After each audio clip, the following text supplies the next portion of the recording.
con la doctora María Amparo Casar en su juicio todavía. Doctora, todavía. ¿cómo estás? Pues, ¿Cómo estás leyendo todo esto? ¿Por qué el odio? El odio del Estado Islámico a Francia. Tiene que haber una razón.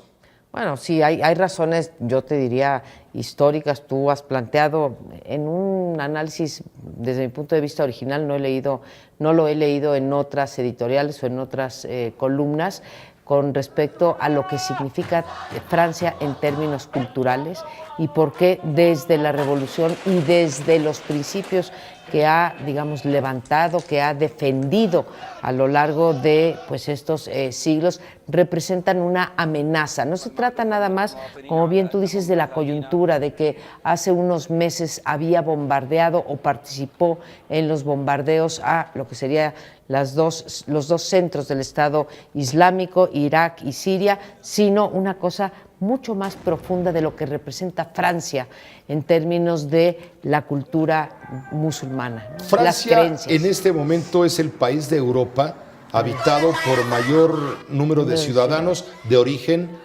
musulmán. De origen musulmán, árabe, sí. De origen árabe, pero sobre todo musulmanes, porque árabes, hay árabes católicos, hay árabes cristianos, pero musulmanes. Hay árabes musulmanes, ¿no? Es el país que concentra la mayor cantidad de población de origen musulmán. Así es. ¿Es Francia un peligro? Es decir, el Estado francés significa un peligro para los musulmanes, porque también hay que entender que es población marginal, es población que vive en los contornos de ciudades como París y las ciudades importantes de Francia. Son discriminados, son hechos menos.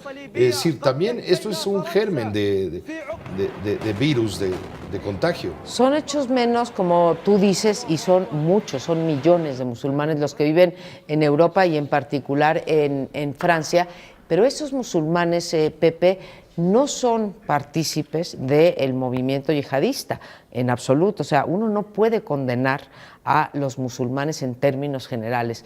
Los musulmanes terroristas sí están muy enojados con los musulmanes que viven en París y que se han integrado. Y en ese sentido, exacto, quieren evitarlo. El Estado, claro, no solo evitarlo, quieren destruir esa parte. Pero ¿no crees tú que dentro. quieran generar islamofobia? No, es decir, el Estado Islámico detona desde adentro, desde las entrañas del Estado francés, detona un virus terrible, explosivo, que es evitar la integración de los ciudadanos franceses de origen musulmán.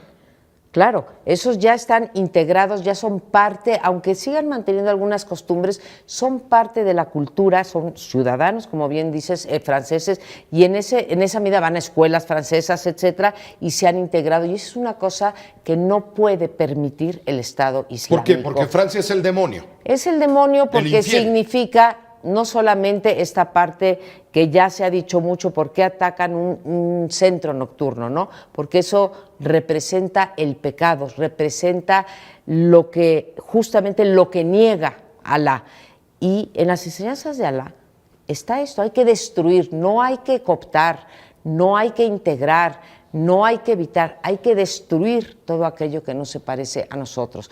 Ahora, a mí lo que más me preocupa, y lo veía ahorita cuando en el reportaje o en el reporte que te hace Luis Cárdenas, es el temor que esto está provocando. Se dice que no nos doblarán, se dice no bajaremos los brazos, no tenemos miedo, pero sí lo hay.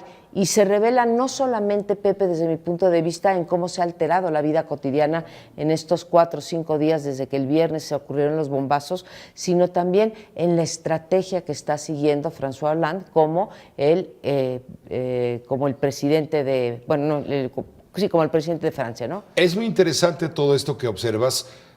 Los ataques terroristas del viernes se llevan a cabo con armamento de asalto. Son fusiles o armas relativamente fáciles de conseguir, sobre todo en Bélgica.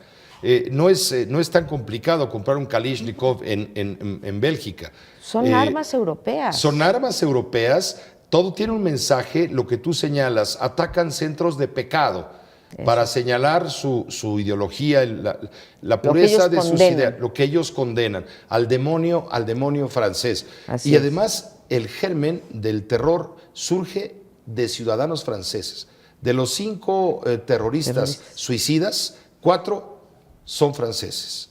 Son franceses infiltrados, es algo que se reclama mucho a los jefes de Estado o a los jefes de gobierno europeos, de cómo no se ha previsto esto. Y cuando decimos por qué no se ha previsto esto, es que está claro, y está claro hace mucho tiempo, como tú decías hace un momento, que las armas son fáciles de adquirir, que el petróleo los saudíes lo están vendiendo muy barato, que la inteligencia no está funcionando.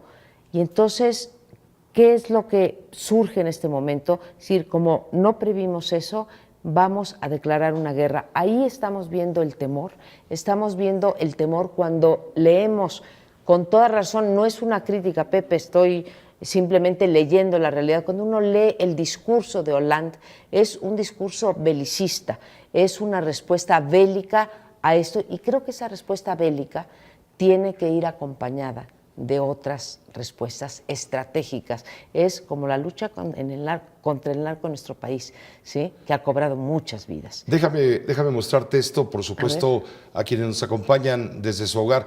¿Cómo se conectan dos países más allá de 3,000 kilómetros de distancia, ubicados en 2 continentes distintos, para entender el conflicto entre Siria y Francia? Y entre el Estado Islámico y Francia? Vamos a dar un breve viaje por la historia de una de las zonas más convulsionadas del planeta. Para entender lo que pasa hoy, hay que conocer lo que pasó antes. Su población se concentra aquí. ¿Por qué? Porque toda esta zona es un enorme desierto, pero un desierto muy importante. Tiene 1/3 de las reservas de petróleo del mundo y también de gas natural.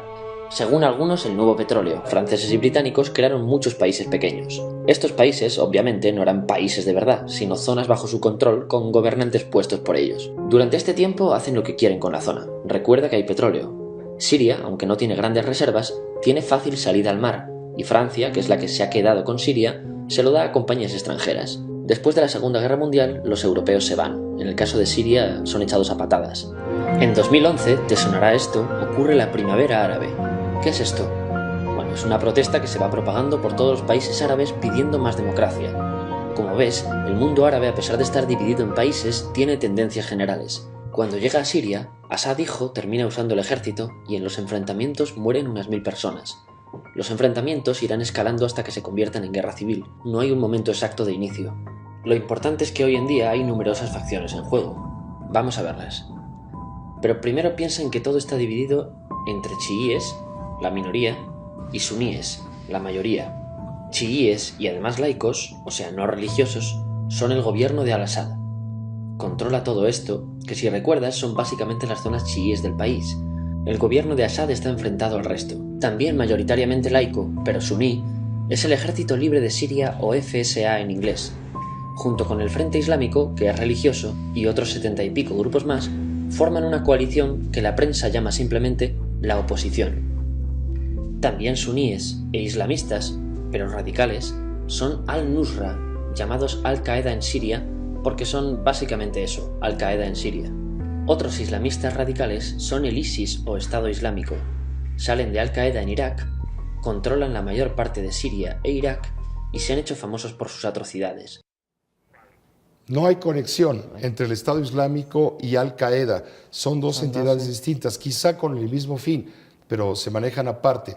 Aquí el problema en Siria es la guerra civil que ha declarado Bashar el-Assad, el actual mandatario sirio, contra quien está Francia, porque Francia ha financiado a grupos rebeldes para pelear contra Bashar el-Assad. Estados Unidos está contra Bashar el-Assad. Rusia apoya a Bashar el-Assad. Esto es lo que está pasando en esta zona de conflicto. El Estado Islámico, enclavado pues en esta zona, defiende su derecho, la idea de conquistar el territorio a su favor y purificar a toda esa zona que está contaminada. Ahora, ojalá y fuera nada más para reclamar su territorio. Sí, hay formas, esta forma que están reclamando el territorio es condenable, pero cuando pasan ya a otras naciones a atacar también a esos musulmanes que no concuerdan con la filosofía terrorista, ¿sí? Con la doctrina terrorista del Estado Islámico, es donde ya uno tiene que prender los focos. Ahora, es muy pedagógico esto que nos muestras, te felicito, realmente no lo había visto yo de esa manera, pero date cuenta cómo Occidente llega en un momento a Irak, llega a Siria, después se va y aquello queda destruido. Ahí también hay una explicación interna.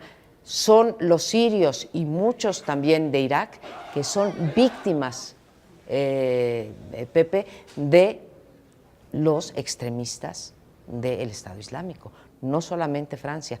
¿Por qué tenemos esta gran migración ahora hacia Europa, que es un gran problema y que es el territorio fértil de eso que tú decías que puede surgir, si no es que ya está, no, la islamofobia, ¿sí? Sí, claro. Y esta reacción que va a haber de parte de Europa, si ya de por sí en Europa los partidos de derecha están tratando de frenar la migración, ahora con estos acontecimientos la fobia va a crecer, Pepe, y la guerra ahí está. No es un futuro, es un presente. Estupendo análisis, María Amparo Casar, en tu juicio. Gracias por permitirnos Al entrar. contrario, gracias por tanta pedagogía. No, queremos entrar al fondo Sí, para sí. explicar los porqués. No debemos quedarnos flotando solamente en la superficie. Gracias, Aquí estamos doctora el próximo Casar. martes. Le voy a informar a usted que la Embajada de Francia en México abrió un libro de condolencias en memoria de las víctimas de los atentados múltiples del viernes pasado. Cientos de personas han ido a visitar la sede diplomática ubicada en la colonia Polanco para dejar su firma y expresar, claro, su solidaridad con el pueblo francés.